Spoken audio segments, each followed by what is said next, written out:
Welcome back to the Unfortunate Diehards podcast. As you can see, we're 50-50 today. So we have our guest here today. Should I not say that? We're 50. No, you're good. That's good. We're 50, Good. 50. No, we're good. So I'm going to get canceled. Anyways, welcome to the podcast. We have guest starting goalie of the Guelph Storm, Jacob here. So he's going to be talking to us about some of his experiences at NHL camps in Guelph, where he currently plays, and how he got into hockey today. And so I'll introduce myself again. I am Evan. I am an Unfortunate Sens fan, so I'm going to wear another jersey today to drown out my sorrows. And let's introduce everyone else. I'm Sophie. I'm a Caps fan. And I'm Omar, the Unfortunate Leafs fan. I already knew all this. I just Just reinstating. We're gonna get a lot of new followers today, so when this gets on the Guelph Storm page.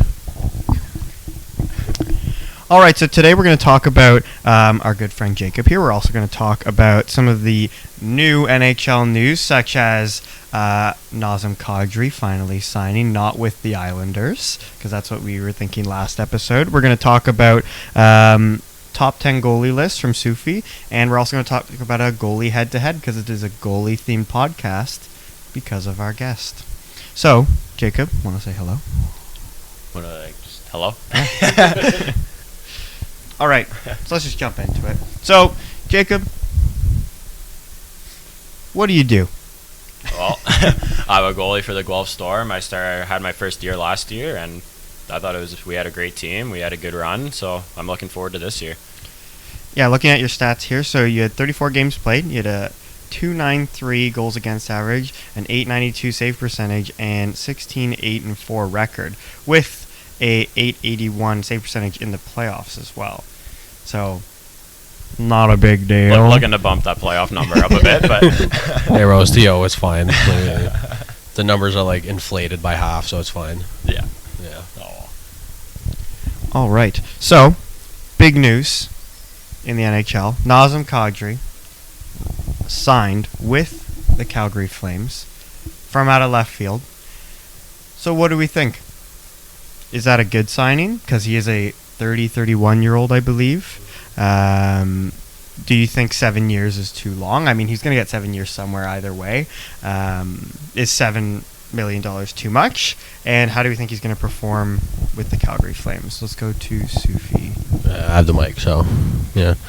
I'm gonna say a lot of things that contradict themselves here, but 7 years is too long. He is a bit old, but he has like kind of earned himself into this contract now, and it was kind of, I think everyone was saying that this was the best case scenario for Calgary in terms of guys that were in free agency left, but I don't think anyone actually thought it would happen after he rejected a trade to Calgary, like not that long ago. But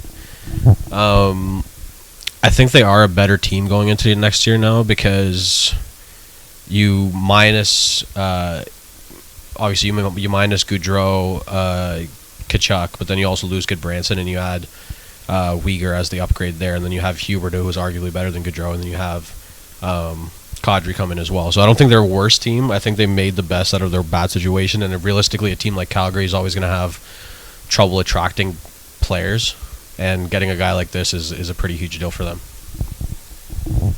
Yeah, I think they're better, if anything. They addressed everything they needed to address. And I mean, I was still in the opinion that maybe they needed a center, not just a top six guy, maybe another center, and they got a center. Yeah, 7 years is too much, but he's getting that wherever he signs. Like, it's a free agent. After the numbers he had, like 7 years he's going to get regardless of where he goes. So, I think they got better, to be honest. Thoughts? Oh, I think definitely bringing Kadri in is definitely going to set more of a veteran presence for them. It's definitely a good guy to bring in. I mean, he just won the Cup. He's got a lot of experience under his belt, so I think it's definitely a great addition to have him there. But There's absolutely no brown bias here, by the way. It's like, you also have to realize that, like, I think people were saying that they got a little bit older and stuff like that. I get that's a bad thing in a sense, maybe like 7 or 8 years down the line, but they have kind of a team that's built pretty much just to win now and like within the next few years. So it's a very important signing if they want to get it done in the next 3 to 5 years. So last episode we talked about what our predictions would be for points for Kadri in this next season. Do we think, because I think we all said around 60 to 70, do you think that changes? Because we were putting in perspective of him signing with the Islanders. Do you think him signing in Calgary gets him more points? Because he had 87 points, 71 games last year. Do we think that's even close to being able to be repeated? If he plays with Huberdeau. I mean, I don't know. Is he going to get, what was it 80 what? 87 points in 71 games. Yeah, I don't know if 87 is going to happen again, but I wouldn't be surprised if it does at this point. If he went to Islanders, no. But if he's playing with Huberdeau, I think it's a possibility. With the Islanders, I wouldn't have been surprised if he got like 50 points because of how their team is constructed. But like, he was a second line center still for the most of last year, even with because McKinnon did come back and he was still playing second line and he was still putting up a decent amount of points. It wouldn't surprise me because like he's going to be on the first power play and he's going to have a spot directly in front of the net, and it wouldn't surprise me if he hits like 70, 75 maybe. The thing is, I think people are looking at his career numbers and he's averaging maybe 57, but he hasn't really had like that much like ice time and stuff like that in Colorado until this year, where he finally was able to like flourish and stuff like that. So I'm hoping he gets 70, just, you know, big up the community a little bit. And it's interesting, like, looking at Calgary when they lost Gaudreau and then Tkachuk was like, yeah, I'm out. For that moment, as the Calgary Flames fan, you were probably so down in the dumps. And now, a couple months later, whatever it is, you're probably maybe even more excited than last year, just because, like, you have really good goaltending. You have an improved blue line. I mean, unless you're looking at it from a size perspective, because size matters. Yeah. And then up front, you know, you have, maybe you could say Gaudreau and Tkachuk compared to just Kadri and Huberdeau is better, but it's not that much worse. And you improved your blue line so tremendously. Yeah, so. I do have a question for Jacob. What do you know about Markstrom as a goalie, and how do you think he is as a goalie? I think he's a great goalie. I think he's obviously very big. He takes up a lot of the net. He moves pretty well from what I've seen. There's the odd time that he's maybe throws himself out of position a bit, but realistically, I feel like almost every goaltender throws themselves out of position just a little bit here and there. So we just watched Fleury do that. So, but I think that was his big inconsistency when he was younger, which is why he didn't really become a starter until he was like 28 or 9, because he's like 6'6" and like 230, and even like I think Demko was saying that in an interview, how he like improved that, and that also helped Demko as well, because Demko's basically the same. Demko's the big wide goalie like Robin Leonard. They're both huge goalies who can move and take up a lot of net. So, which I don't know how after Demko got reconstructive hip surgery twice, but it's insane. Speaking of goalies, Jacob, did you have any favorite goalies growing up? And do you have any favorite goalies now, or goalies you like to model your style after? Yeah, no, definitely Carey Price growing up. He was a big influence for me, and now sort of as I'm growing up more, I'm starting to model my game more after Vasilevsky.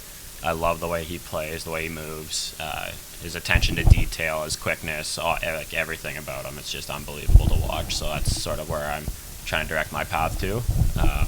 But no, definitely Carey Price growing up. He was probably the best of the best. Mm-hmm. So. And do you find now that you're at a really high level, what would you say your strengths are? Well, definitely this past year, I think I really improved on getting my size out there, like making sure I always stayed big, holding my feet a lot more. And like at the start of the year, like I was so like almost like how Vasi's like reading the play on a power play, like he's standing straight up. I found like that was me almost for the first half of the year.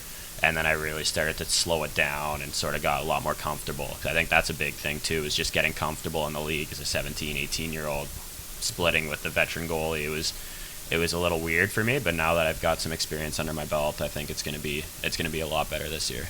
Oh, yeah, we're looking for big number jumps. And then him wearing a jersey, that means a lot more than our jersey. We're looking for first-round numbers here, Jacob. Come on.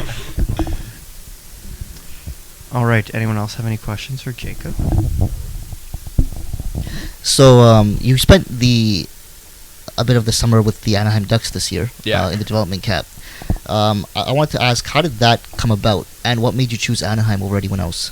Honestly, I think for me it was just location. Like, I had two buddies that were already going down to development camp. I know, like, Mason Mctavish. I know him. I wouldn't say we're obviously not friends, but he's more of an acquaintance that I know him. Like, I was on the ice with him a couple times last summer. He's an awesome dude. And Sasha Pastyov, who is also with me in Guelph this year. He's third-round draft pick last year. So we were always talking about how I'd be coming to camp, going to development camp, and we were talking all about it. So when Anaheim gave me the call to say, hey, like, we want you to come down in development camp, we need another goalie, are you interested in coming? I texted Sasha right away, and I'm like, guess who's coming to camp? And we had a great laugh about it. But it's awesome that obviously the location, like, we showed up to the rink, shorts, t-shirts, and flip-flops every single day. Like, it's just an unbelievable experience. Sick, man. Yeah. What the heck? Just an awesome experience. Yeah. So, just piggybacking off that a little, who, aside from your teammates that win, who would you say that we should look out for from the Anaheim Ducks camp, like, that you maybe don't think has gotten the recognition that he probably should have? It's actually who was sniping on you in the camp? Well, everybody pretty much. They're all unbelievable players there. But one kid who really stood out to me while we were there was Nathan Gautier. He played World Juniors this year.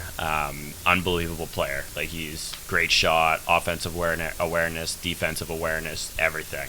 So even Olin Zellweger, he played in the WHL this year. He was a Team Canada blue liner. He was top power play, unbelievable defenseman. So there's definitely a lot more guys coming out of there. But yeah, they've got a really good squad coming up. So leading up to like a camp like that, or a season like you have coming up in Guelph, what's your like mindset like? Do you feel a lot of nerves like going into the Anaheim Ducks camp? Were you really nervous going in? Were you confident? Were you like what's your mindset going into these big opportunities? Yeah, definitely going into Anaheim, I was definitely a bit nervous. I was flying out, flew, I think it was 5 hours from Toronto to Anaheim, and then my gear doesn't show up. My gear, like, we started on Wednesday. My gear showed up Tuesday night. My sticks never showed up. I got them last Friday from Air Canada. You flew out of Pearson? Yep. That's all that needs to be said. Yeah. So should have just sent you the PJ. Yeah. So definitely leading up to that, I was definitely a little nervous, especially not having my gear. But I think just the overall nerves in general, going to an NHL camp, but I only knew two guys that were going, so it was definitely a great experience to meet a lot of new people and a lot of top talent.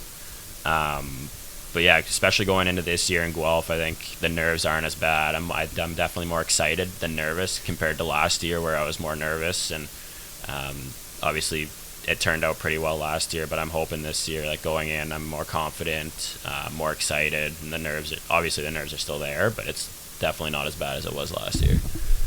Any pregame rituals or anything you do? Any ways you get ready for a game? Like Matt Duchene drinks 2 water bottles on the bench before a game. No, not really. I mean, my pregame meal so far, it's been like for the past 4 or 5 years, it's always been Subway. I always stop off at Subway before, like, even on road trips, I'll stop on Subway before the bus trip, everything, so. Yeah, well, bro, I've seen your training regimen for the street hockey tournament with the chicken nuggets in between games, and then pops 4 goals too. It was ridiculous. It's an absolute specimen. Yeah. What's the sub? Foot long on Italian white bread, ham, orange cheddar cheese, bacon, and mayo. That's it. So if you go and they're out of one of those things, are you just... No, it doesn't throw me off. I'll switch it out. It's usually the cheese that they're out of. Okay. The ham's always there. The bacon's always there. So sometimes I flip between white and orange cheese, but that's not the end of the world. So, speaking of that hockey tournament that Sufi just brought up, so the 2 people in the middle here, I was supposed to be there, but was coaching in the second day. Coaching. Quote unquote. So they were playing in a play-on tournament, and so I got to catch the games that mattered the second day. And you guys want to describe how those 2 games went? Well, the round robin, let's just talk about that first. Perfect, 3-0. lots of goals. Oh, yeah. I scored a worldie. Take me to the show. But Jacob was insane, bro. Like, bro, yeah, and like the thing is, you gave our street hockey goalie the Guelph Storm bag, so you were just a regular player out there. And then she was trying the Zegers move every 5 seconds. We went to Anaheim Ducks Yeah. camp. He has to. I have to. Every 5 seconds, I see the Zegers move, and he almost pulled it off a couple times too, but it was sick. And yeah, the second day was adventurous. Yeah, we'll say very that. adventurous. I mean, shout out to our goalie too. Barely plays street hockey or just goalie in Yeah. general. Comes out and puts on a performance. So Shout out Oz. yeah, We'll say that, shout yeah. out Oz. Yeah. I don't know if we want to bring the second day into the public eye here. Yeah. We'll just say French teams, if you're Yeah. playing on NHL or in street hockey, Yeah. not the play. It's Not always, the play. it's always going to get rowdy. Yeah. Yeah. Another thing that you had brought up is your good acquaintance Mason Mctavish, who had potentially the greatest play in Canadian hockey, or most clutch play in Canadian hockey, in recent memory at least. So if you haven't seen the clip, Mason Mctavish kind of coughs up the puck up the ice on man rush, and then so the Finnish player gets it past the goalie and out of the air. McTavish swats it essentially off the goal line and out of the net, and they score a minute later. Yeah. Do you guys think that is the greatest or most clutch Hockey Canada play? It's the most clutch since what was that? The Eberle goal in 2009. Was it Eberle? It was Eberle, right? Mhm. Yes, I haven't seen anything. It's probably even more clutch than that, actually. But yeah, it was crazy. I mean, clutch is always going to be Crosby for me. Golden goal. Might have been the moment Yeah, for me clip too. this. Crosby, Oh my Sufi. god! Every time I talk about Crosby, bro, I gotta take off this jersey. I'm sorry, Team Canada. I'm technically from here, so don't come at me for that. Technically, anyways, just the magnitude of a gold medal final for me is in men's hockey is it's much greater for me than a semifinal World Juniors game or the finals in the World Juniors this year. I think the eyes on that and what's at stake is a lot higher. Like, I think if you asked anyone, they would much rather Olympic gold than World Juniors gold. And the way that game was going too, like it was basically the same thing that happened in the Canada-Finland game where it was 2-0 Canada, then 2-2 late, and then Crosby had to basically come in and save the day and score. It wasn't that great of a goal realistically, but just with how big the moment was and how who the player is, it was the most clutch moment for me in Canada history and in Olympic history and anything like that. Jacob? No, I honestly don't know. It was definitely a clutch play. There's no doubt about that. Basically saving his own ass, right? Mm-hmm. So, but it was definitely a clutch play, and I think the atmosphere and both how Sufi was talking about the Crosby goal. The atmosphere there was unbelievable, and the atmosphere for McTavish's play there, you could see in the corner view, all the fans were all disappointed, and they realized he saved it, right? Mm-hmm. It was definitely an atmosphere. I think is the biggest part for me about it, and the fact of the matter is that they scored a minute later, which is obviously unbelievable. But yeah, no, I don't think I could actually determine which one was more clutch than the other because they're both obviously unbelievable plays. I would say the Crosby one by technicality is just because it's the biggest stage. I would say that I remember I think I saw a Ryan Miller interview and he was saying there's nothing I could have done there because you don't expect that quick of a shot perfectly placed from that angle. He just shot and Crosby I think in another interview was just saying I just wanted to throw it on net. Yeah. Exactly. And that was in Canada, and the Olympics aren't always in Canada, where World Juniors it's quite frequently in Canada. I think it would have been if Mason McTavish scored the overtime winner, I think that'd be a different story. Yeah. But I think it is very close because you don't see that play often, or if you do, it's in a regular season game against Dallas and Nashville. No one cares. So, I think it's I'm clipping that, such by the way. a different play. I'm clipping that and I'm tagging Dallas and Nashville like crazy. Such a different play, but both just so insane. I think the McTavish one's more unique, which is more fun, I guess. if you want to put it that way. Yeah, it's a good one. I think the skill of McTavish's play was definitely better. Like that was. It is also luck based. Yeah, I mean, I understand that, but like to have the dexterity and hand-eye to do that, I don't think anyone, like any regular person, can't do that.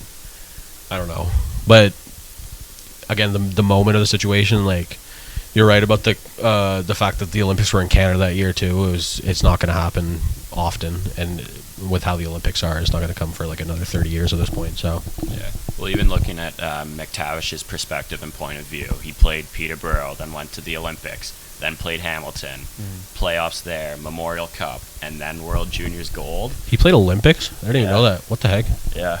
Damn, that's what, like a 17-year-old or 18? 18, 19. That's wow. Yeah, but even just that perspective, topping the year off with a gold medal in World Juniors, and being able to say because of him, being able to say he saved the game-winning goal. That's pretty sweet.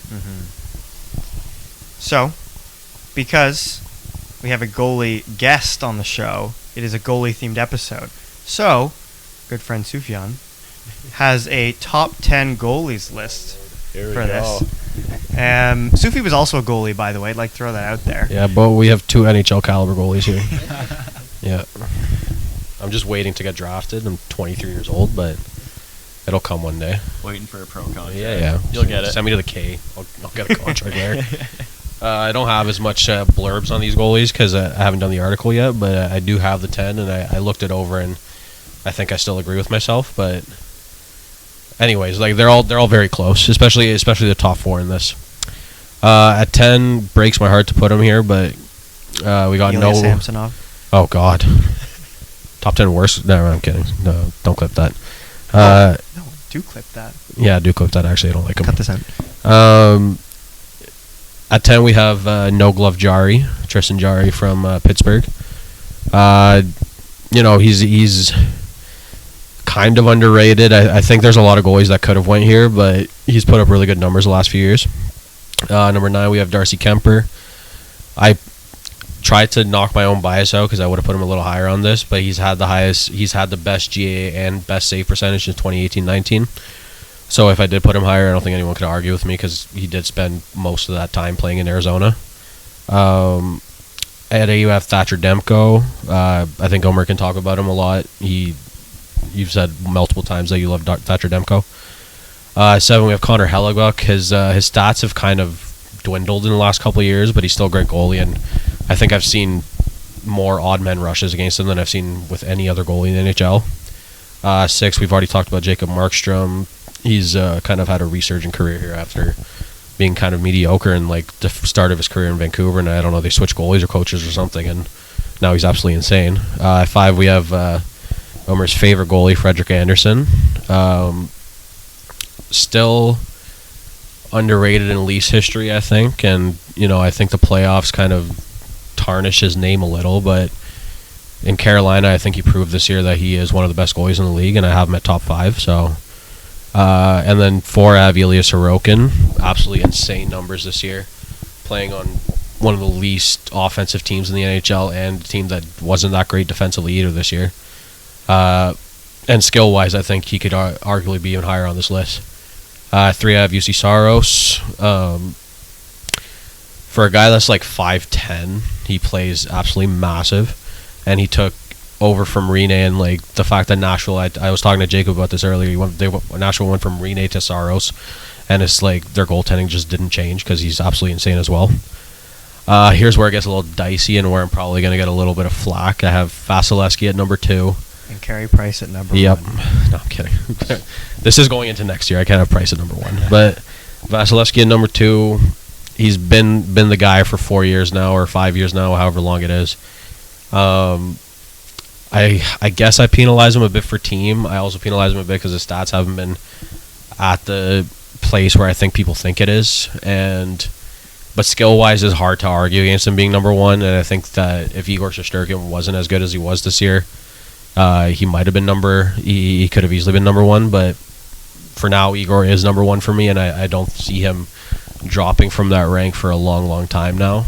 And just what he did in New York on one of the worst 5-on-5 teams in the NHL, and the fact that like every single game, New York just expected him to let in 2 or less goals.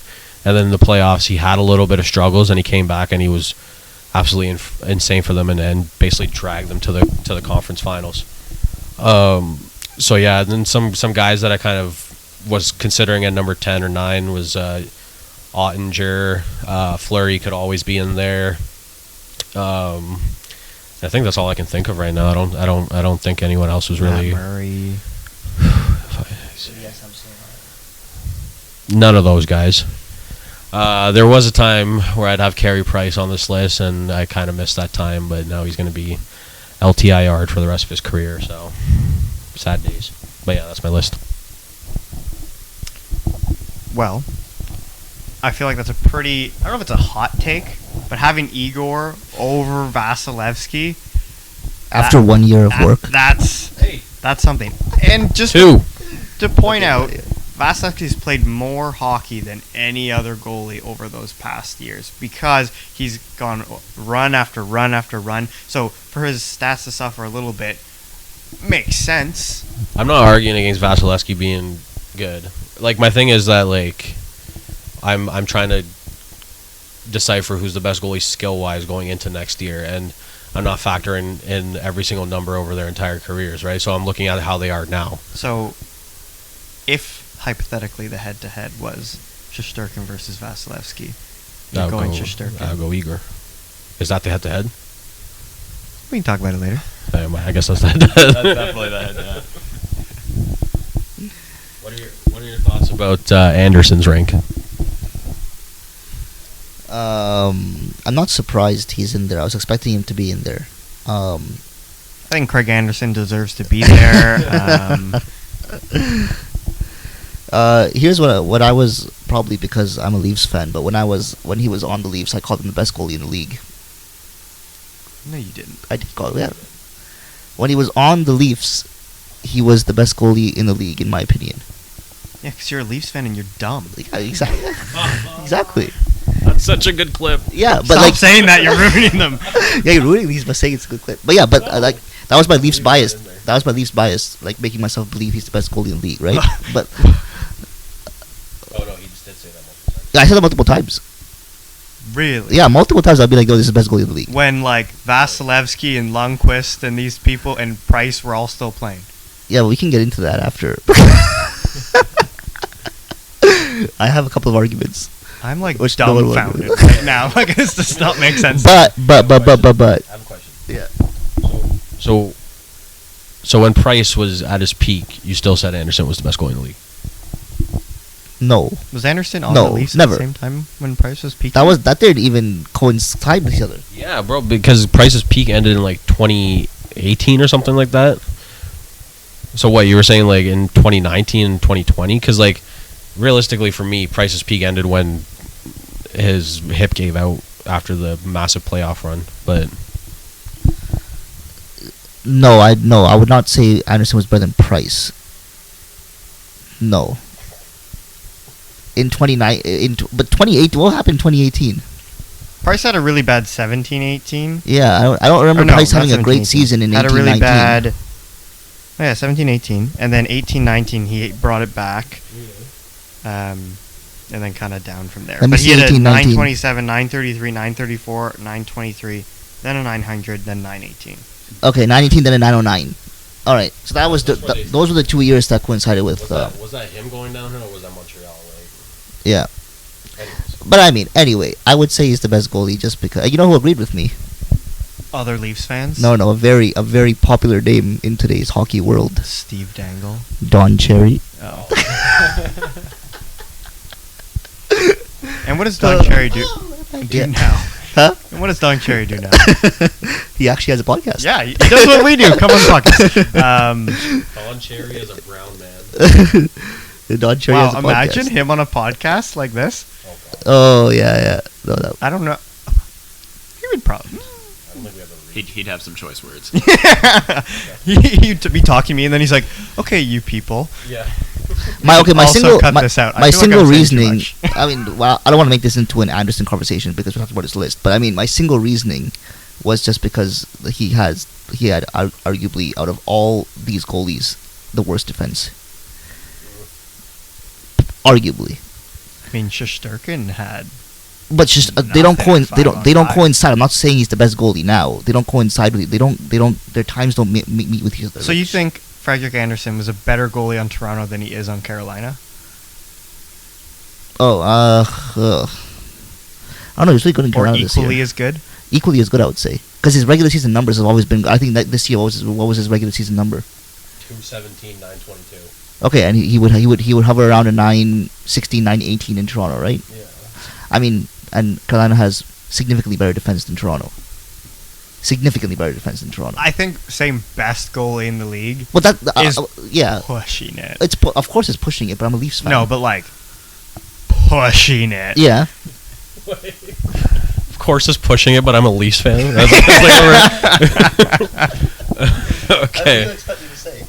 Let's get this off. Let's get this off, Freddie. Okay, what do you think about the, let's say top four there? I think it was Sorokin, Saros, Vasilevsky, Shesterkin. Where would you have those guys ranked? I'd definitely say probably around the same. I mean, Vasilevsky and Shesterkin, I'd say go 1 and 2. In what order? Honestly, I couldn't tell you. I mean, Shesterkin's year was unreal. Vasi's year was unreal, but Vasi's also had more unreal years. But honestly, yeah, like they're both 1 and 2 for sure. Like I wouldn't say in any particular order, but they're definitely 1 and 2. It is hard to argue when a goalie has an 9-3-5. MVP season. Like, in my opinion, I think Shesterkin should have won the Hart. Like, just was so... Like, he's the reason they were in the playoffs and did so well. Yeah. So it's hard to argue that, but it's also hard to argue but Stanley Cups year after year just being so good. if I'm not mistaken, didn't Shesterkin beat out Price's career year last year? Yeah. Yeah. So it's Sufi, insane. care to comment? You Price I lover? agree with that. That's why I'm having Shesterkin at number 1. And the thing is too, I'm not going to penalize Shesterkin because he got stuck in the cave for 5 years or whatever that was. Okay, do you think Vasilevsky could have been the same thing. if this is prime Shesterkin, is his peak better than Carey Price's was? Is His he 1 a year, better though. goalie Right now than than Price's compared best to year? Yeah. No. No. Y'all are killing my biases Well, I here, mean, bro. if you did put it on you, I think you got to also like consider the team that they had. I do agree. Like New York, maybe it isn't. Maybe their defense isn't, or 5-on-5 English, 5-on-5 play wasn't as good. They're still better than like any Montreal team that Price has had in his entire career. Like regardless, because I know Shesterkin 100% was the reason that New York made the playoffs this year. Price was the only reason that Montreal made it anywhere ever. And I do think that New York has the talent on their team to be a better team next year, with Shesterkin already being there. And I think they could easily be like a President's Trophy team. It's just their talent didn't really perform at 5-on-5 this year until the playoffs where they did.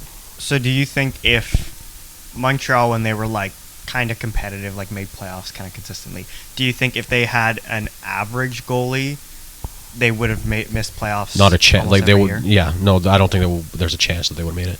Okay. If they even had like Jake Allen, like they do this year, like their team is realistically not that much different than their peak. Like we're talking, like me and Jake were watching the highlights of this, and it was Thomas Plekanec and like Max Pacioretty as their like 2 best players for like basically 4 or 5 years, and they had like Mike Camilleri in there and whatever, like Subban's Norris here and stuff like that. But Thomas there's Vanek. they got all their players past their prime and stuff like that, but I don't think they ever had a team in the last like 10 years that I would say would compete with an average goalie. Like even when they made it where they beat Washington, the only reason they even got past Washington was because of Halak and how he played that year. So I don't know. I think Price was very much like the best goalie of the decade because he carried a team for 10 years. I think we can agree that Montreal's been spoiled with goalies. They've had, you could argue, 2 of the top 5 goalies ever. Bro, even before that, even like ancient times, they had like Ken Dryden, Plant and stuff. Plant? It's the French thing. Like, what is it? Plant? The top 3 goalies, winningest goalies ever are French. Yeah. And then, or is it like 4 of the top 5 even? And then they had Price, who's not French, but just is not in Quebec. Yeah. It's kind of unfair. And now they I have don't know where it Samuel is. Montembeau. Let's see where that goes. I don't know. Now I think they're going to have a tough time finding that new one now because it's not easy to find goalies anymore, but maybe they'll draft, maybe they'll draft Oster here. We'll see how that goes. Well, even speaking of Montreal's goalies, they've got even Primo too. Is it Primo? Yep. Yeah. It's Primo. His mom's name is Lisa Primo, and that was my mom's maiden name, and her name's Lisa. The entire maiden name? Yeah. Oh, damn. I was like, wow, my mom has another kid in the show. Anyways, so Actually, so speaking of goalies, since we did the top 10 list here, so Jacob, just a question for you again. Yeah. When you started off playing hockey, were you right away driven to be a goalie? Was that your first choice always, or how did you get into wanting to be a goalie? Well, yeah, it was IP hockey. I've always wanted to be a goalie. I think I played not even half the year skating, but I would always like venture back into like defense, or I would be in the net, because in IP we never really had a goalie. We would just rotate. Yep. And my dad always tells the stories like once it was your turn to be a goalie, you never wanted to take it off. And like I was always so fascinated with the gear. Like I just felt like super cool, honestly. Like it felt awesome. And obviously the gear, the painted helmets was definitely a big one. Just being able to sort of express like that customization, whereas player stuff you couldn't do much at the time. But now obviously player stuff is getting into a lot more like stick color, all of that sort of stuff. But goalies, yeah, I've always wanted to be a goalie, so it was right from the get-go when I was like 4 years old. So. Yeah. Wow. So even now playing, what stands out to you about your the position of a goalie? What stands out to you about you being a goalie compared to a forward or a center or a defender? I think it's honestly having almost like that anxious nerve on you that you're the last line of defense. Like Yeah. I sort of thrive off of that, where it's like you either make or break it, and it's like the big saves, always being able to come up with them like in clutch situations, or being able to come up with them in clutch situations, I think is more like motivation. But like I thrive off of that. Like that's something I always have, and Yeah. I definitely don't see that changing compared to maybe scoring like he said, Crosby's golden goal, right? Or you can even have, I don't even know a situation that happened, but even being able to make that save in like overtime in the playoffs. Tokarski. So I guess the biggest thing that being a goalie is always spoken about, or the biggest aspect of the position at times, is like the mental toughness you need, Yeah. Especially after letting in maybe a soft goal by your standard, or maybe Yeah. after letting in something, maybe you're having a great game, but then something squeezes by, and so how do you deal with that in the middle of a game? Oh, it's definitely challenging. You just sort of have. I listened to, I think it was Carey Price who quoted it. He never worries about it during the game, but after the game he takes 10 minutes to reflect, and he's just, what could I have done better here? What could I have done better here on these goals? But speaking of like the mental side of it, this year I had a big awakening. Second game of playoffs, Sault Ste. Marie, first round. I get the start, and I let in 3 in the first period, and one of them was a pretty weak goal. But I was on first name basis, and they had about 5,000 or 6,000 fans in there, all chanting my first name.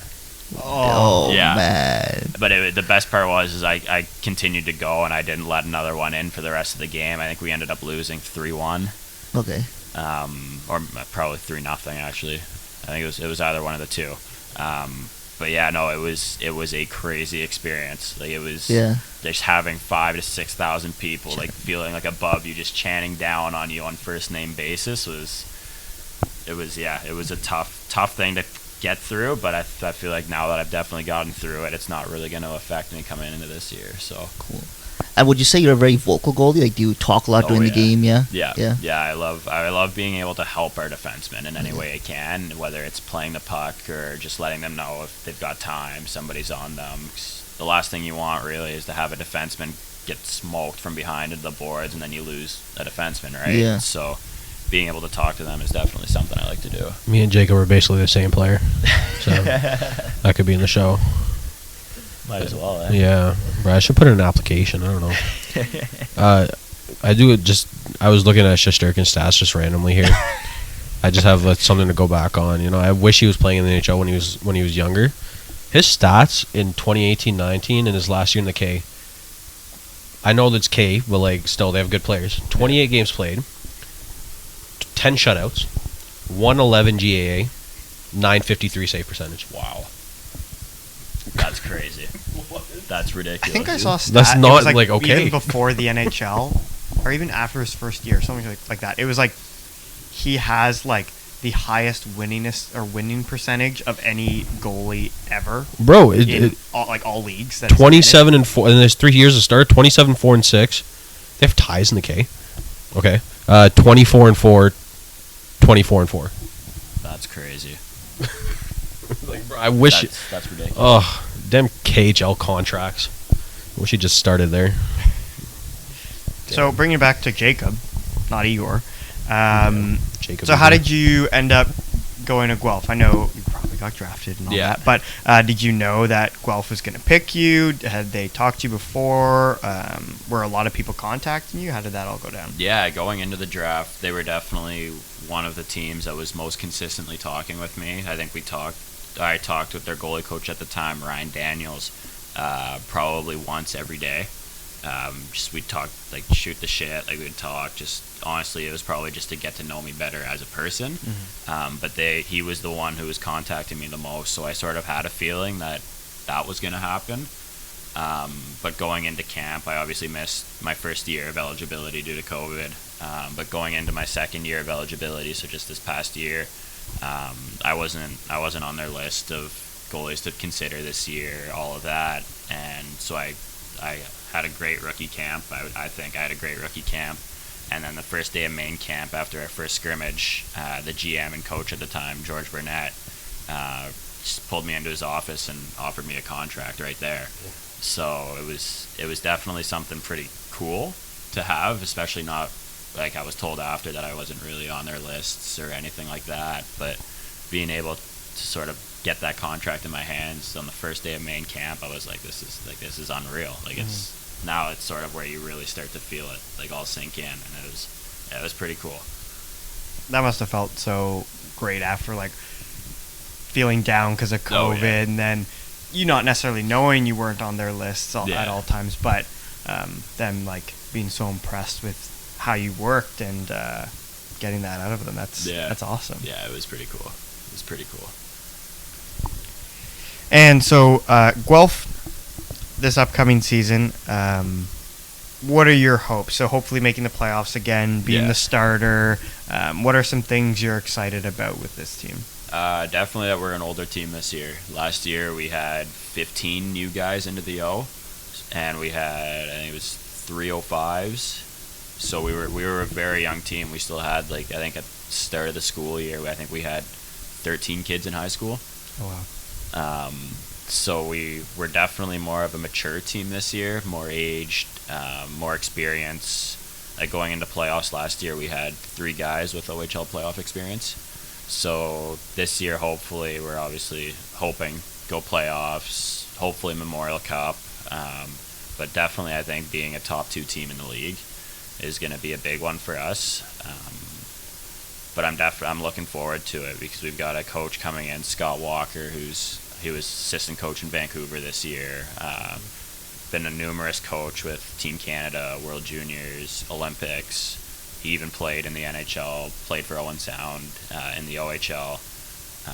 And he was around the rink a lot this year because he was still part of, like, player development, and he's just an awesome guy. And even our last year coach, George Burnett, awesome coach. He really taught us a lot of things of how to be at that level, and I think going into this year with that experience from last year is definitely going to help us a lot more. So definitely a lot of things to look forward to. Mm-hmm. And a more fun question.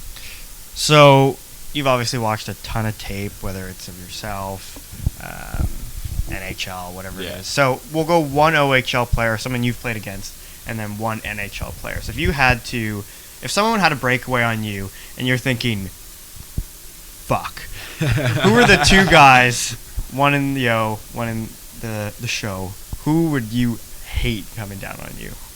Well, so this year we only played out of our division. So out of our division, I would probably go Brennan Hoffman, Just he's silky hands, great shot, great release. Everything about him is just an unbelievable player. Watching him in World Juniors this year, he was awesome. And then in the NHL, I'd probably have to go McDavid just because of his speed coming in, and then his hands also are unbelievable. And being able to place the puck exactly where he wants, like, it's a little tough. So, but yeah, no, I'd definitely go those two guys, and definitely not looking forward to McDavid coming down. I'm just looking at Brennan Hoffman stats or whatever his name is, bro. 66 games, 50 goals, 47 assists. Yeah. My word. And then like. Yeah, in his last game this year, I think it was either 3. He needed 3 or 4 goals to hit the 50 goal mark, and he put up the 3 or 4 that he needed. Was he the guy that was decking everyone in the World Junior? Yeah. Oh my god. Him and Ostapchuk just trucking people. Because I kept seeing highlights of this guy just ripping players apart, and then he scored one too, and I was. Yeah, he was throwing the body around. Any other questions for Jacob from you two? All right. How does it? You were talking about the your coach you're gonna have this year. How does your relationship?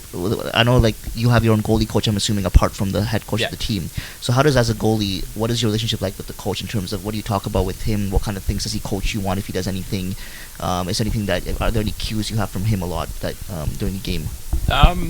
I wouldn't say necessarily cues, but like at one point of the year, he asked all we were going through a slump, so he asked everybody, he's like, send me 3 keywords that motivate you. And so we put the 3 words on paper, laminated them, and put them underneath our stalls. So when we were sitting, we would look up, and they're there. But as a relationship as a coach with a goalie is definitely something different than any other position because most coaches don't know much about goaltending. That's why you have the goalie coach. But a lot of times this year, if there was something super urgent that George, our head coach last year, needed to talk to me about, he would come directly to me. But if it was more subtle things, he would go through our goalie coach, and our goalie coach would actually come approach me about it. Whereas if I was a player, that he would obviously come address it to you right away in any situation. But I definitely believe and think that a relationship with a coach and a goalie has to be top tier. Obviously not as much as a player because that's sort of their main position. That's what they coach.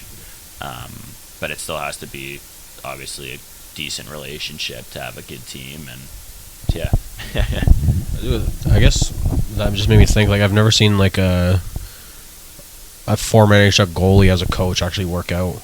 Because maybe they're too close to the situation there, and they're trying to be too hands-on with the goalie. Like, I don't know how you tell Patrick why he needs a goalie coach with him too. Yeah, that'll be the hardest conversation. Yeah, exactly. Especially with how he is. Yeah, he'd have a funeral next week. Yeah, no, I don't know. That's kind of interesting. I never thought about that. Yeah. A lot of times during like in an NHL season, we'll see like a goalie being pulled, and they'll be furious with the coach, right? Have you ever had moments like that where you've maybe you've not seen eye to eye with the coach on maybe whether you've started a game, whether you've been pulled from a game ever, if that's happened to you? Yeah, it's definitely happened. I think it happened 3 times this past year, but it's definitely like I almost looked at it as motivation because if I obviously get pulled, I'm down on myself, all of that. That's when the team starts to reflect, and they're like, okay, they see the goalie just got pulled, he's pissed off, so we're all pissed off. I think that was my biggest thing this year, is even on the bench, if I wasn't playing, just trying to be the biggest cheerleader to motivate our guys. Because obviously motivation for our team is definitely something you need going into a game and through a game. Because let's say you let up a couple goals, I get pulled, and then our bench is just, they're all thinking, okay, game's done. Yeah. Whereas if I got pulled, I'd come in and I'd say, all right, boys, let's just keep going, just keep pushing. Just I've one got shot. the door. Yeah, I've got the door. But yeah, I think being able to keep the team motivated to a certain degree, whereas throwing a hissy fit, going to the dressing room, chucking all your stuff, and just always staying down is definitely not the way to sort of look at it. Because yeah, your coach pulled you, but at the same time, you obviously weren't performing at the same time, right? So it's whenever the coach does pull you, it's almost like he's going team first, and you have to understand that. Yeah, so. for sure. What a mature answer. Someone draft this guy already. Any other questions? Not at the moment, no. I Actually, think we got into our head-to-head. Yeah. Yeah. So we may loop back to that one, but it was not the top two that you said. Were they on my list? The two that I had down were... Welcome to our head-to-head segment. Conor Heligock or Jacob Markstrom. So they were 6 and 7 That's a really for good one. Sufi. That's a good one. So I have their stats up right now. I'll go through them if you want to look them up, whatever you are. You can think. So Jacob Markstrom has played in the NHL since the 10-11 season. That was one game played. But since then, being a starter in Vancouver and in Calgary, he has been really, really good. Like, I went to multiple Flames games last year, and I think they won like 6-0. So maybe it was just a crazy game. Kachuk scored through the legs backwards. It was nuts. But he made like so many just insane saves throughout the game that just kept his team in, and he did that over and over and over. And he had, 9 shutouts? I think he had like 9 most shutouts. Yeah. It was insane. I think Markstrom and Vladar combined for over 10% of the league's shutouts. Yeah. Like, it was That's insane. So this past year he had a 922 with a 2.22 goals against average. And he had a 268 before that, 275, 277, and he had a 904, 918, 912, 912. So he's been under 3. Yeah. And then so Conor Heligock plays a lot. Yeah. And on a team that doesn't have an amazing defense anymore. But since 17-18, he's put up a 924, 913, 922, 916, 910, and has also had a 236, 29, 257, 258, and a 297 goals against average. He does, like I said, play a lot, like 56 games, 67 games, 63, 58, 45 in a shortened season, and 66 again. Wow. So I'll let you guys talk first. If anyone has an answer, I have my answer because I came up with it. I don't know yet. Sophie, do you have one? That's tough. Let's go Jacob first. Oh, I don't have an answer. I'll go. So my answer is Conor Heligock. I know it is. So I'm a big Conor Heligock guy. Yeah. I think being on a depleted team, they have great offense. It's a fun team to watch, but I think he's overplayed. I know he loves to play a lot of games, but in the sense of he does play a ton, and he's shown, like, even playing back-to-back-to-back years at an insane amount of games, he puts up great numbers. And like Sophie said earlier, he gets so many odd man rushes against because that defense just can't keep up. They're too young, they're too small. They have just this I'm weird, using my own words against me because you know what I'm going. So mixture of defense that is questionable at times. But he just puts up really good numbers year after year. And I think if he was in one of those situations where he had a better team from, like, put him in Carolina, he could have had an Igor Shesterkin stat year. Like, I think he is such a good goalie.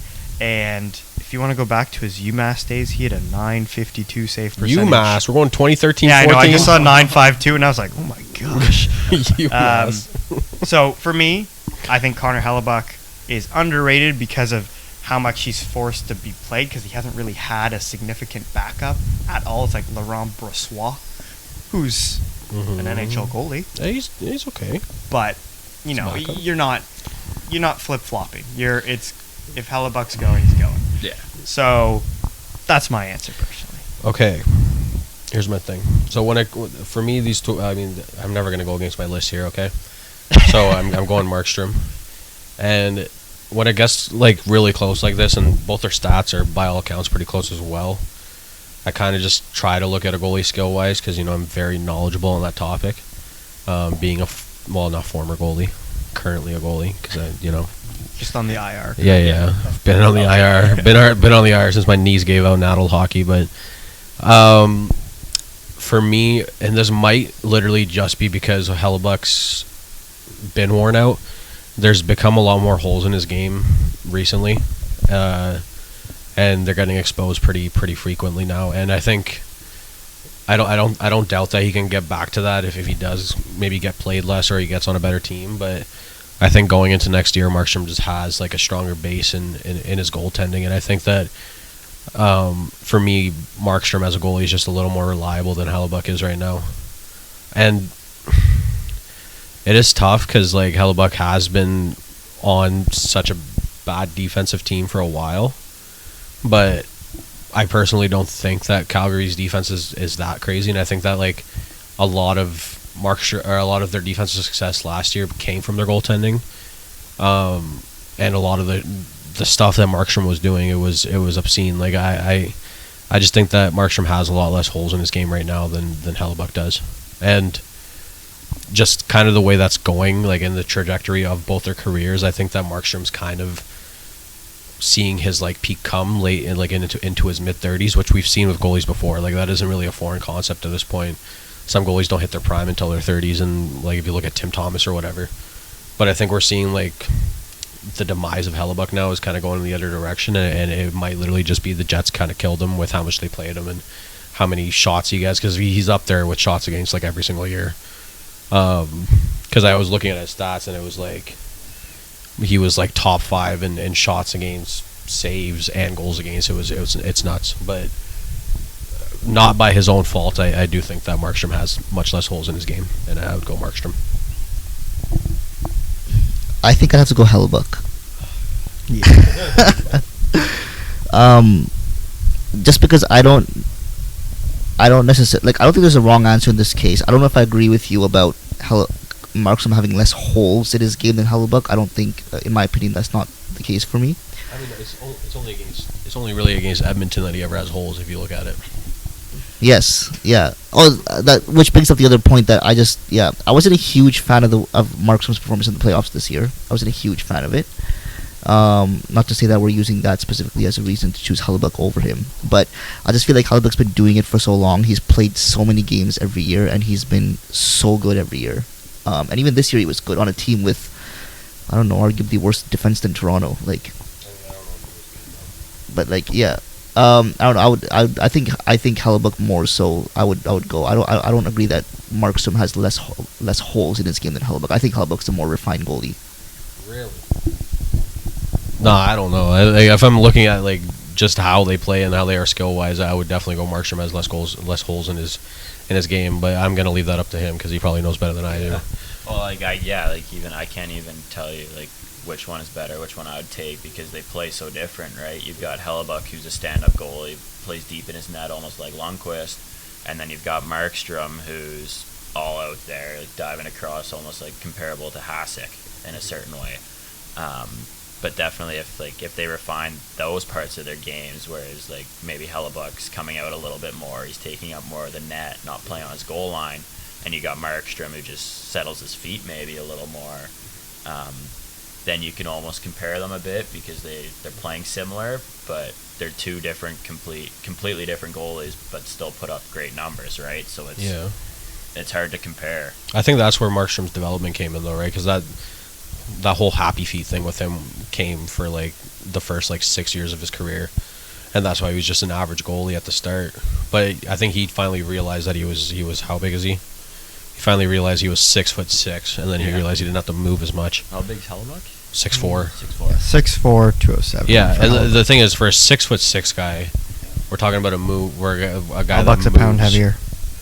Yeah, we're talking about a guy that moves as good as anybody in the league. Yeah, which is insane, and like that's why I say he has less holes in his game, because now that he's tamed his game down a lot, like he's not trying to make the insane save all the time, and I think the fact that McDavid and Draisaitl tore him apart in the playoffs is gonna tarnish his name a little. But like, I haven't really seen Heligock take over in a while, and albeit his defense is bad, but like we haven't really seen game-breaking performances from Heligock in like a couple of years now. So, question for you on this one. Something I always wonder is like we as fans will look at players and we'll notice things about them, right? Like we'll notice how Markstrom's kind of a bit more, his movement is a lot more crazy in the net. He'll come out a lot more and stuff like that, compared to Heligock, who's more, more in his net and things like that. Yeah.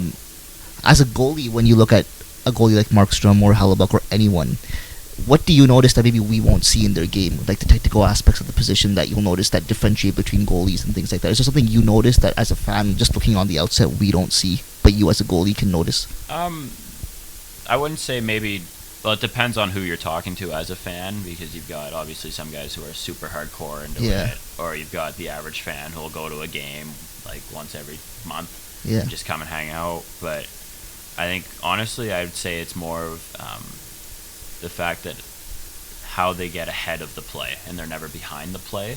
So they're seeing, they're reading, their vision is incredible. Like you'll even watch like I think Vasilevsky and Shesterkin, actually, for that matter, both of them are very good at it. They read where the puck's coming in, trajectory of the puck, blade, player, like they read everything, but they also read all the other options he has at the same time. So if you've got a guy coming down on a 2-on-1, maybe, let's say, and you've got your defenseman just hanging out in the middle, some goalies will come out, they'll challenge super far and tell their defenseman to take that guy, they'll give them the shot, which most likely will happen. Or you've got the goalie coming down on a 2-on-1 where he's saying, take the pass, take the shooter, give me the pass across. So just being able to sort of differentiate almost how the goalie's vision and how ahead of the play they are, where they can manage to see who's coming from where that shot will be taken from. And potentially, obviously, like now you've got Matthews who's able to pull and drag and shoot from like 3 feet from where the puck started, right? So that's definitely something that goalies have to take into account now. That's eye-opening, really, because like when you think about it, the best goalies in the NHL aren't the ones that are making crazy saves every game. They're the ones that are only making those saves if they really have to. Yeah. So I've seen numerous highlight reel saves from Peter Mrazek, and no one's going to call him anywhere near the best player in the NHL, right? Like we saw one today where he like bent back and like saved him with a stick. But realistically, there's so many plays like that where you're like, if he doesn't slide out of your position, you might have been able to make that save so much easier. Like guys like Price and Lundqvist in their primes, they didn't move that much. They had very calm movement, right? And like you're obviously not going to see that as like an average fan. So you're going to see the highlight reel saves on your top 10s, and you're going to base your opinions off that. Yeah. We can even relate that to other positions as well. So like a good stay-at-home defenseman, you just don't even notice them almost in the games. Yeah, you're like, oh yeah, Artem Zub played tonight. Yeah. Just totally forgot about that guy, just because they do the right thing. It's just a casual play. Whereas, it's a great point saying like, oh, the insane saves, like the Malcolm Subban behind the back one or something. It is because they are out of position for that play. So you don't see these elite goalies always making those saves. Obviously they do sometimes, but I think when you don't necessarily notice a player unless it's a forward or depending on your play style, it's not always a bad thing if you're not noticeable. Yeah, because even like with other positions, you'll notice, like I'll notice after a game, when the coach is doing a post-game presser, he'll be like, oh, he'll be like, oh, this was our best player of the game. And me watching the game, I would probably go to that guy. I'd be like, oh, that's surprising. But yeah, because that's so it always makes you wonder, like, as a coach, they see something that obviously we can't see on TV that makes that player stand out to them out in the way they help the team out. So that's why it's when you're so close in the game, I feel like you probably know a lot more in terms of the technical aspects of everything going on. Yeah. Well, even to touch on what Evan said, just basically like how Zub's making all the smart plays, easy plays, and then you've got a guy like Erik Karlsson who will rush the puck up all the time. So that's what you're going to notice. You're going to notice the end-to-end skates, but as an average fan, you may not notice the perfect breakout pass, like tape-to-tape breakout pass that ends up going into maybe a shot on goal. Maybe not a goal, but just getting a good scoring opportunity. So I feel like those plays you see a lot, or those you notice more if you're like at the game kind of thing. Because that was the thing that I noticed the most when I went to my first Washington game. I was sitting in the 300s and I just saw Backstrom like whip like a 3-foot high saucer pass from one end of the ice to the other, and I wouldn't have paid attention to something like that and at the age I was, but that was the most impressive thing that I saw in that game. And it was like you try to do that yourself and you're sending it into the boards or like the stands or whatever. It's insane. I don't know. Yeah, it's like reading the play, like you'd said as a goalie. Like I think, like I'm just gonna use my example because I'm a Sens fan. Like Artem Zub, I think makes so many intelligent plays, like whether it's turning the right way or holding the puck for a second, or it's releasing it right away. There's so many different things that you can do to make everyone else's life easier on the team. And as a goalie, it's the same thing, whether it's playing the puck at the right time, if it's just being reading what other people are going to do. If your defenseman's pinching towards the shot, then you can kind of read, okay, this is happening. You could go across now. I have a question because I just thought of this. I don't know why the save just came into my head, but I think we can all have an answer for this. We'll try to make it a little quick, but what is your favorite save that you've seen? Oh, that was a question I was going to ask you too. Do you have a favorite save that you've made as well? Yeah, any like NHL or whatever. But yeah. I don't know. There's honestly so many. I would definitely probably have to say something of Hasek. He always threw himself out of position, but he was always able to make that save, right? Like he was out of position, but in position all the time. Exactly. Like he was the goalie who made himself so small, but was always able to come up with like a massive save. Yeah. Well, there's even like the Vasilevsky behind the back in That doesn't LA make when any it sense. first happened, right? Like that was unbelievable, and I think he did it the next year too against Montreal in the shootout. Just little things like that where you're like, is that even possible? Like, is a save in that situation possible? The fact that he caught that with behind the back is the way he was able to keep ridiculous. his eyes on it too. Yeah, like he kept his eyes on it the whole way and knew exactly where it was going. So you don't. I can't remember who made the save. What save were you thinking? It's this one. It is Ryan Miller. Oh, it's diving on it's we were the talking about that empty net earlier. one where I think it's Zetterberg. in Detroit. Yeah, fires it at the empty net, and he's just hustling back from the bench because he was getting pulled, and he dives and catches That it. was so sick. I just thought that was so funny because like you're never gonna see something like that again. Probably not. And like most goalies are letting that go realistically. yeah, exactly. Like, So that's embarrassment right there. If you miss it's a it. weird situation. It's not like a typical great goalie save, but it's. Yeah. I think That's definitely out of one position. that stands out in my Well, head. yeah, the fact of the matter that it happened. Yeah. right? Yeah. So I mean, you could also go I think it was Fleury save on Lidstrom with like 5 seconds left. Oh, to the clinch like cup, jump across. which isn't like yeah, it's not diving out of the air, catching it, whatever. But it's the wherewithal, such a clutch save, and clutch save, bro. Mason Mctavish. My save is easy. It's from grade 5. It's when I made that. No, I'm kidding. Stanley Cup Finals. What it was, game 2, game 3, whatever it was. Alex Tuck. Oh my God, the heart attack.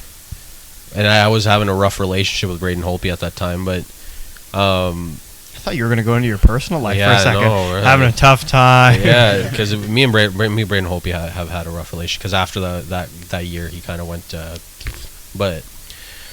That save too, like I think you saw Ovechkin's reaction on the bench where he's like holding his head and in disbelief. yeah, and like because that one it was also like you could say you for most saves like that you could say you're out of position whatever, but there was literally nothing he could do on that play because it like hit the stanchion or whatever and then it came right back across and it was wide open till the moment that like Tuck shot the puck and he just reached back and got it. I was the magnitude of that save too because that would have been sending them into overtime or whatever. Like, man, that was so many moments in that playoff run. I don't know. You have the. How about the one memories in of those, right? Game 7 against Patrice Bergeron? Oh, don't do this. You haven't had many saves. This is a great time to end our podcast.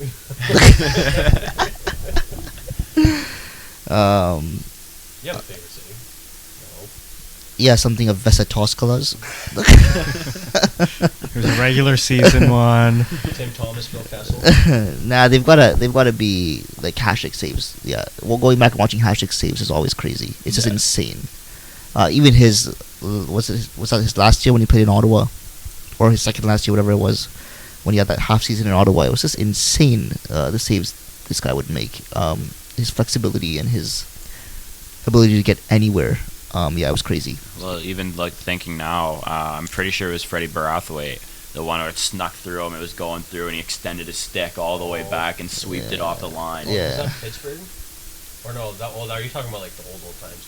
Because there's that one. There was that one that I think it was Karan or whatever his name is. Yeah. Went through his legs and he swiped it right off the line, and then I think Sidney Crosby like They put his camera on the fish, and he was like, Yeah, it was one that went off the far inside post. Yeah. Came back. Yeah. and then He you made go on a Crosby, sweet and he's glove like, save. and then they're like, his mom didn't see that or whatever, because it was just like zoom in on his face of him saying that. Yeah. Do you have a favorite save of your own? That one we saw. From this past year, or just in general? Yeah, and I would say, past couple of years. Do you have Yeah, probably this past year. I think it was in Flint. It was a great game. it was 3 minutes left in the third, and I remember Oh, it there was a actually- it was hot like- blonde to the left of me. Was it like 20 seconds or whatever? Yeah, I think it was like 20 seconds left of the game. We were up 5-1, so obviously it wouldn't have mattered very much. We still would have won. Definitely helped the numbers out a bit. But yeah, like our defenseman coughed it up at our top of the circle. It came down on a 2-on-1. It was a pass across one-timer, and unbelievable glove save. There's no other way to put it. It was a sweet glove save. Threw it up after. Yeah, literally, yeah. Had to exaggerate the windmill a bit on it, but It was like that Price one that we saw in with 6 seconds left or whatever on against Ristolainen. Buffalo, yeah. He just did the whole I think you needed the windmill more than Price did, but I guess a good question I have for you is, who do you aspire to be like if you make it to the NHL? Like, if they'll actually establish yourself as an NHL goalie, what goalie do you look up to most to aspire yourself to be like? Definitely Vasilevsky right now. Just obviously the way he's been playing, his numbers the past years. Carey Price was definitely there at one point too, and he still is, especially with his demeanor and his calmness almost in the net. Like, nothing ever bothers him. Whereas you've seen the odd time maybe Vasilevsky lets in obviously a weaker, shitty goal, and sometimes you can see it gets to him. But yeah, no, I would definitely go with either one of those two. Definitely a big part for me to carry on into my game. So, Do you have a NHL city that you'd prefer to go to, or not prefer to go to? oh, honestly, wherever I go, I'd be happy to go. bro, yeah. Good answer. Good answer. Wherever he gets drafted, that's gonna be the city. Yeah. No, I'm gonna say, bro, Anaheim. Are you kidding me? Anaheim oh my was god. Sweet. Anaheim was sweet the week I was in there. It was awesome. So would you prefer a market like Anaheim, which is I guess not as big as a Canadian market, or do you want to be somewhere where it's huge? Hey, he does thrive under pressure. Like we talked about. He's asking if you want to be on Toronto. We're desperate. We need a goalie. do you see yourself in a high pressure Or would you like to experience both in your career? or would you like to be We're would just you gonna like, keep throwing 8 questions at you at the same time. would you like to walk into a cafe and everyone knows you kind of thing in a city like that? Well, it was honestly, speaking of walking into a cafe like that, our rink in Guelph was actually attached to a mall, and they have a cafe in there that we would always go to, especially before road trips. They have amazing breakfast sandwiches, so we would always go in there the odd time, and everybody in there, they'd know exactly who you are. So it's it's a cool feeling because you're playing it feels like you're playing in the big leagues. People know you. I had one early in the year, a kid came up to me. I was just in the mall. I was looking for clothes. I was buying clothes, and a kid came up to me and asked for a picture. It was so cool. So obviously I'd love to play in a big city like that where you've got pressure on you, but at the same time it's almost like that pressure sometimes. Even I'd give an example, Montreal, for example, they are you're under a microscope every single time you're on the ice, Especially with goalies. Yeah, well, even in Toronto too. Actually, now they've got a big fan base. Everybody's on you about everything. So if you make one mistake, it's gonna everyone's gonna know about it. Whereas you could be playing in ASU right now, going into next year. But yeah, it's gonna be a college hockey team. They're gonna have 5,000 fans in there. They're gonna pack the building. But it's gonna be an awesome atmosphere to be in. But they don't have those crazy hockey fans like the original 6 teams, right? They don't have that sort of atmosphere. Yeah, So for sure. I mean, my dad loves to throw out the example that any time in Canada when Austin Matthews does anything, it's bigger news than the Kachuk-Huberdeau trade. If that happened on the same day that Austin Matthews was playing a Charity hockey. golf tournament for cats, and he hit par on one of them. Yeah, exactly. Oh my gosh, would have been the headline over anything else. I don't know. I I think we're all just waiting for the moment where the unfortunate diehards get recognized in a cafe. So, Jacob, for coming by the podcast. We really, really appreciate it, and we really wish you well in your next year of Guelph, and we're going to be cheering you on from wherever we are. Well, thank you. Yeah, it was awesome to come. Obviously letting me come onto your guys' podcast. It was awesome. I really enjoyed my time here, so thank you. Yeah, first guest, not a big deal. you'll be reoccurring, I hope. Yeah. Oh, 100%. So you guys can check us out on TikTok, YouTube, Instagram, Twitter, and Spotify coming soon at the Unfortunate Diehards podcast. And we'll see you next week. Pinterest.